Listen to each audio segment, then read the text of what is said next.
Jornal. Câmara dos Deputados. Congresso Nacional derruba vetos presidenciais às leis Paulo Gustavo e Aldir Blanc II. Deputados e senadores mantêm vetos à lei que permite a privatização da Eletrobras. Parlamentares de oposição criticam PEC do estado de emergência. Boa noite. O Senado aprovou e já tramita na Câmara a PEC do governo federal que prevê o estado de emergência no país até 31 de dezembro, justificado pela elevação extraordinária e imprevisível dos preços dos combustíveis e seus impactos sociais. Na prática, a medida permite ao governo ampliar benefícios sociais que não seriam autorizados em ano eleitoral. Deputados de oposição criticaram a iniciativa. Henrique Fontana, do PT Gaúcho, chama de eleitoreiras as medidas apresentadas pelo governo federal. Para o deputado, a PEC desrespeita a população ao propor ações que duram poucos meses e não resolvem o problema do desemprego e da fome. Henrique Fontana afirma que o auxílio previsto na PEC de R$1.000 por mês para os caminhoneiros é insuficiente para contornar a crise gerada pelos seguidos aumentos no preço do óleo diesel, que, segundo ele, só será resolvida com a mudança na política de preços da Petrobras. Zé Neto, do PT da Bahia, classifica como cinismo político a proposta do governo federal de aumentar de R$400 para R$600 o Auxílio Brasil até o mês de dezembro deste ano. Segundo Zé Neto, os governistas que agora apoiam o aumento são os mesmos que antes chamavam Bolsa Família de esmola e que aprovaram um projeto que permite que um imóvel dado como garantia de uma dívida seja penhorado, ainda que seja o único bem da família. Carlos Zaratini, do PT paulista, afirma que a proposta do executivo de pagar um vale diesel de R$1.000 para os caminhoneiros, além de eleitoreira, é insuficiente. Segundo ele, a única solução para reduzir o preço dos combustíveis é mudando a política de preços da Petrobras. Carlos Zaratini também considera o aumento do Vale Gás proposto pelo governo insuficiente. O deputado observa que o país precisa de medidas que garantam dignidade à população por um longo período e não apenas até o fim do ano. Reginaldo Lopes, do PT de Minas Gerais, questiona o motivo de o governo federal ter apresentado a PEC do estado de emergência somente há poucos meses das eleições. No entendimento de Reginaldo Lopes, a proposta tem caráter eleitoreiro e deve ser tratada como crime eleitoral. Padre João, do PT Mineiro, lembra que, se aprovada, a proposta de emenda à Constituição, que prevê uma série de benefícios sociais, só vai valer até 31 de dezembro deste ano. Padre João não se opõe a medidas como o aumento do Auxílio Brasil, a concessão do Vale Gás e a criação do voucher caminhoneiro. O deputado apenas lamenta que o texto tenha sido apresentado em período próximo às eleições e por tempo determinado. Para Bom Gás, do PT Gaúcho, o chamado pacote de bondades do governo federal é eleitoreiro. Ele lembra que a oposição lutou pelo auxílio de R$600 quando o governo pretendia pagar R$200 no momento mais agudo da pandemia de Covid-19. Bom Gás entende que o Brasil precisa de mudanças duradouras que tragam de volta o crescimento da economia e a distribuição de renda no país. Célio Moura, do PT do Tocantins, também acha que o pacote de bondades elaborado pelo governo, com a ampliação do Auxílio Gás e do Auxílio Brasil, visa apenas benefício eleitoral. Célio Moura afirma que o próprio Poder Executivo e a base aliada foram contra esses benefícios meses atrás. Outro deputado que critica os auxílios oferecidos pelo governo federal há poucos meses das eleições é Marcon, do PT do Rio Grande do Sul. Marcon diz não ser contra a ajuda prevista aos caminhoneiros ou o aumento do Auxílio Brasil, mas afirma que os valores não produzirão efeitos, até porque já foram corroídos pela inflação e tem prazo para terminar, dia 31 de dezembro. Perpétua Almeida, do PCdoB do Acre, chama de enganação o pacote apresentado pelo governo federal, que eleva em R$200 o Auxílio Brasil e cria o voucher caminhoneiro de R$1.000 por mês. A deputada conta que apresentou há 2 anos uma proposta para auxiliar os caminhoneiros, mas nunca teve apoio. Além disso, Perpétua Almeida afirma que foi difícil fazer com que o governo aceitasse conceder ajuda aos brasileiros que passavam por dificuldades na pandemia. A deputada lembra que o chamado pacote de bondades é uma medida eleitoreira e terá fim ainda este ano. A Boane, do União de São Paulo, defende a inclusão dos motoristas de transporte escolar na proposta de emenda à Constituição que autoriza o governo federal a gastar mais de R$41 bilhões em benefícios como auxílio combustível a caminhoneiros. Ao definir o transporte escolar como atividade essencial, a Boane afirma que os condutores foram prejudicados durante a pandemia com a suspensão das aulas presenciais, mas teriam sido excluídos dos benefícios oferecidos pelo governo. Por isso, ele espera que o Congresso inclua os motoristas nos novos benefícios. Política. General Girão, do PL do Rio Grande do Norte, repercute a delação do publicitário Marcos Valério, publicada pela revista Veja. Ele destaca que, segundo a publicação, Valério declarou à Polícia Federal ter sido administrador de um caixa clandestino com 100 milhões de reais que pertenceria ao Partido dos Trabalhadores. General Girão cobra um posicionamento do Supremo Tribunal Federal e do Tribunal Superior Eleitoral. O congressista afirma que a democracia não merece a volta ao poder de um partido que teve integrantes condenados por corrupção, no caso que ficou conhecido como Mensalão. Alê Silva, do Republicanos de Minas Gerais, diz não estar surpresa com a informação de que o publicitário Marcos Valério administrava um caixa clandestino do PT com um saldo de 100 milhões de reais. Alê Silva acrescenta que, segundo a reportagem da revista Veja, o Partido dos Trabalhadores teria relação com o narcotráfico.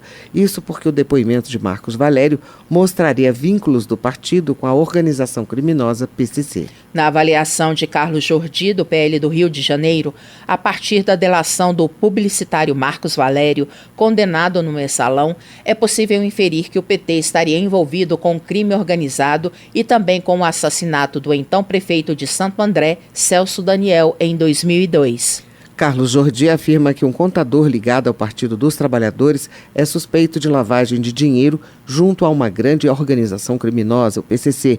De acordo com o parlamentar, essa mesma pessoa teria ganhado 55 vezes na loteria no ano passado. Otone de Paula, do MDB do Rio de Janeiro, também acredita que a delação premiada do publicitário Marcos Valério mostra a relação íntima entre o PT e o PCC na lavagem de dinheiro.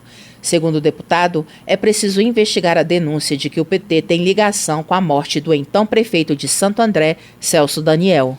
Otone de Paula acrescenta que, de acordo com as declarações de Marcos Valério à Polícia Federal, membros do PCC pressionavam e ameaçavam integrantes do governo federal durante as gestões petistas. José Medeiros, do PL de Mato Grosso, se diz surpreso com a falta de repercussão na mídia sobre a reportagem que trata da delação premiada feita por Marcos Valério. José Medeiros ressalta que o publicitário condenado no escândalo do Mensalão acusa o PT de ter ligação com o crime organizado e com a morte do então prefeito de Santo André, Celso Daniel, em 2002. O deputado cobra do Judiciário e do Ministério Público um posicionamento em relação às denúncias. Coronel Tadeu, do PL de São Paulo, defende a instalação de uma CPI para apurar a veracidade das alegações de Marcos Valério à revista Veja.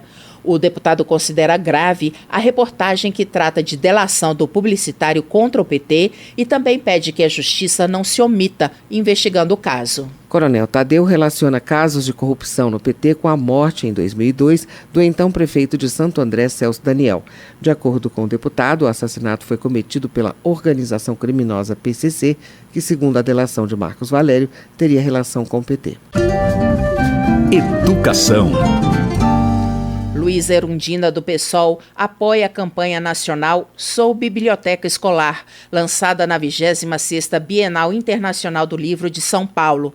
A parlamentar explica que a campanha chama a atenção para uma lei de 2010 que tornou obrigatória a criação e manutenção de bibliotecas em escolas públicas e privadas. Para Luiz Erundina, o livro é parte essencial da aprendizagem e da formação cidadã de crianças e jovens. Por isso, ao homenagear os mais de 45 mil bibliotecários do país, ela diz não existir programa mais importante que a criação e manutenção de bibliotecas escolares.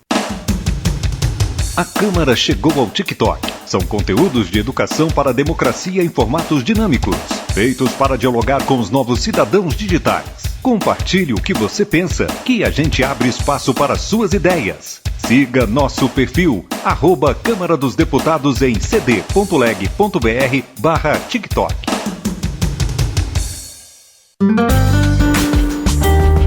Votação.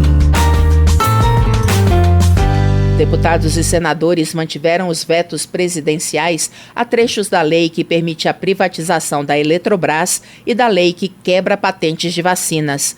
O repórter Antônio Vital acompanhou o acordo que permitiu as votações. O Congresso Nacional manteve vetos presidenciais a trechos das leis que tratam da privatização da Eletrobras, da quebra de patentes de vacinas e de benefícios para quem sofre de lúpus e epilepsia junto à Previdência Social. A possibilidade de a Eletrobras passar a ser controlada pela iniciativa privada foi prevista em uma medida provisória que permite a venda de novas ações da empresa no mercado, o que fará com que o Estado perca o controle acionário. Esse aumento de capital chegaria a 25 bilhões de reais, segundo estimativas do governo. Entre as alterações promovidas pelo Congresso na MP original está a permissão para que empregados da Eletrobras adquiram até 1% das ações em poder do governo, trecho que foi vetado pelo presidente Jair Bolsonaro. Outro trecho vetado foi o que garantiu o aproveitamento de empregados da Eletrobras que vierem a ser demitidos no processo de privatização por outras empresas públicas federais. Todos esses vetos foram mantidos pelo Congresso a partir de um acordo com o governo, que envolveu a derrubada de 13 vetos, como os que atingiram as leis Paulo Gustavo e Aldir Blanc II de incentivo à cultura.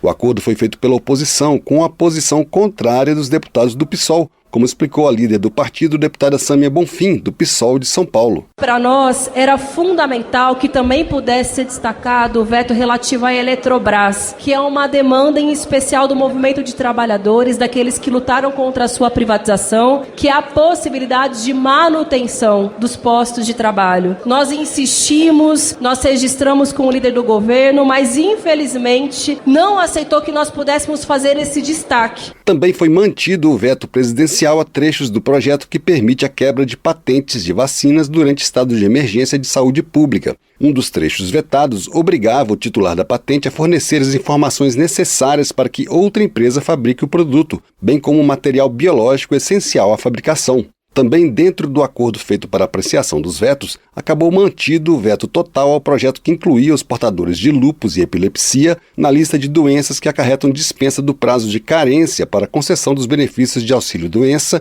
e aposentadoria por invalidez. Caso a proposta virasse lei, as pessoas com essas doenças não precisariam contribuir por 1 ano antes da aposentadoria para obter a concessão. O governo vetou a proposta com o argumento de que criava despesa obrigatória sem a apresentação de impacto orçamentário. O projeto foi vetado com o compromisso da liderança do governo de que o caso seria tratado em outra proposta, ou projeto de lei ou medida provisória, a partir de pedido da deputada Soraya Santos, do PL do Rio de Janeiro. Nós estamos falando de pessoas, de doenças raras. O lúpus é um mal que hoje acomete muitas famílias, para que a gente também, no mesmo prazo, assim como foi o acordo do veto 29, a gente possa trazer uma medida provisória, um projeto de lei para sanar esse problema. O Congresso Nacional também manteve o veto presidencial ao projeto que concedia isenção fiscal na compra de equipamentos para fotógrafos e cinegrafistas profissionais, batizado de Lei Orlando Brito, em homenagem a renomado repórter fotográfico morto no início do ano. Da Rádio Câmara de Brasília, Antônio Vital. Na sessão conjunta desta terça-feira, o Congresso Nacional também derrubou os vetos presidenciais às leis Paulo Gustavo e Aldir Blanc II de incentivo à cultura. O repórter Antônio Vital acompanhou a votação. Deputados e senadores derrubaram vetos presidenciais às leis Paulo Gustavo e Aldir Blanc II de incentivo à cultura. As duas leis somadas prevêem repasses de quase 7 bilhões de reais ao setor cultural, como maneira de combater os efeitos da pandemia. A Lei Paulo Gustavo prevê a utilização de 3,8 bilhões de reais do Fundo Nacional de Cultura e do Fundo Setorial do Audiovisual para estados e municípios aplicarem principalmente no setor audiovisual. Esses recursos serão aplicados no apoio a produções audiovisuais, capacitação de profissionais e subsídios para espaços culturais. Metade vai para os estados e metade para os municípios, com critério de distribuição que leva em conta a população. Além disso, esses recursos não serão contabilizados na meta de superávit prevista na Lei de Responsabilidade Fiscal. Já a Lei Aldir Blanc II torna perene a parceria do governo federal com estados e municípios para o financiamento de projetos culturais. A proposta institui a Política Nacional Aldir Blanc de Fomento à Cultura e foi chamada de Lei Aldir Blanc II pelos autores do projeto, em referência à Lei de Incentivo Emergencial aprovada no início da pandemia. O projeto prevê o repasse de 3 bilhões de reais do governo federal para estados e municípios usarem no apoio a 17 tipos de atividades culturais, por meio de editais, chamadas públicas e prêmios. Esse dinheiro será aplicado no financiamento de espaços artísticos, exposições, teatros, concessões de bolsas de estudo e outros projetos culturais. Segundo a justificativa do governo para o veto, o projeto que deu origem à Lei Paulo Gustavo não previu compensações orçamentárias para os recursos previstos para serem aplicados. Já a Lei Aldir Blanc II, de acordo com o governo, retira a autonomia do Executivo para a aplicação dos recursos e enfraquece as regras de transparência e fiscalização do dinheiro repassado. A derrubada dos vetos às duas propostas foi feita por acordo, depois de 2 dias de mobilização de artistas na Câmara, muitos deles conhecidos do grande público, como as atrizes Vera Fischer e Letícia Spiller e o ator Babu Santana. A derrubada dos vetos às duas leis de incentivo à cultura foi muito comemorada em plenário, principalmente pela bancada da oposição. Para a deputada Jandira Fegali, do PCdoB do Rio de Janeiro, o setor foi um dos mais prejudicados pela pandemia. Ela defendeu o acordo que permitiu a derrubada dos vetos. A construção desse acordo foi fundamental para este parlamento dar uma resposta decisiva e fundamental para a sociedade brasileira, que dará essas 2 leis em vigor. Eu acho que o acordo responde a esse esforço de construção, mas eu acho que nós celebraremos a grande vitória da cultura brasileira. Mas a derrubada dos vetos não foi unânime. Deputados da Frente Parlamentar Evangélica defenderam a manutenção do veto à Lei Paulo Gustavo, por conta da inclusão da comunidade LGBTQIA+, na lista de segmentos que estados e municípios devem beneficiar por meio de ações afirmativas nos editais de destinação dos recursos. Já a Lei Aldir Blanc II recebeu elogios por beneficiar a cultura gospel, como disse o deputado Eli Borges, do PL de Tocantins. Nós havíamos retirado no acordo a expressão LGBTQI+.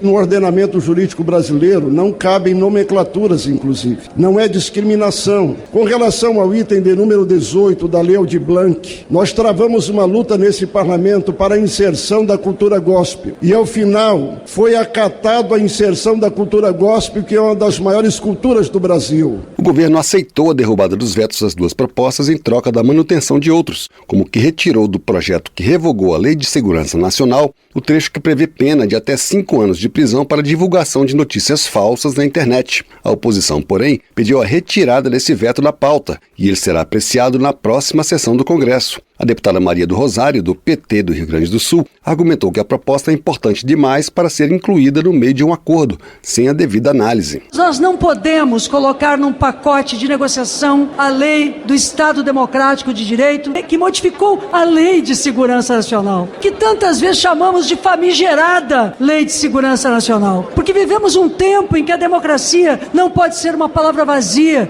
precisa de atos, de gestos e de atitude. Então eu peço ao governo que não solicite para colocar num pacote cultura ou democracia. Os projetos que tiveram o veto derrubado pelo Congresso seguiram para promulgação. Da Rádio Câmara de Brasília, Antônio Vital. Pedro Czai, do PT de Santa Catarina, observa que ao derrubar os vetos presidenciais às leis Aldir Blanc II e Paulo Gustavo, o parlamento se coloca ao lado do povo. De acordo com Pedro Czai, a cultura, mais que uma atividade econômica, é um direito e precisa ser fortalecida porque é por meio dela que se manifestam os diferentes modos de viver, sentir, lutar e pensar do povo brasileiro. Alencar Santana, do PT de São Paulo, vê a derrubada dos vetos às leis Aldir Blanc e Paulo Gustavo como um recado respeitoso do Congresso aos artistas brasileiros. O deputado argumenta que a categoria foi uma das mais abaladas pela pandemia e agora merece uma compensação. Alencar Santana acredita que os vetos são mais um ataque do governo federal à cultura brasileira, demonstrando a sua insensibilidade e a sua falta de compromisso com as pessoas que precisam de políticas públicas. O Congresso Nacional também derrubou o veto presidencial a trechos do projeto do Estatuto da Advocacia, que tratam da inviolabilidade dos escritórios de advogados. Com a derrubada, fica garantida a presença de um representante da Ordem dos Advogados do Brasil durante a busca e apreensão em escritório. Este representante pode impedir a apreensão de documentos, mídias e objetos não relacionados à investigação e até mesmo de documentos relativos a outros processos do mesmo cliente que não tenham ligação com o crime investigado. Termina aqui o Jornal Câmara dos Deputados, com trabalhos técnicos de Everson Urani, a apresentação de Luciana Vieira e Tércia Guimarães. Boa noite para você. Boa noite. A Voz do Brasil retorna amanhã. Você ouviu A Voz do Brasil. Boa noite.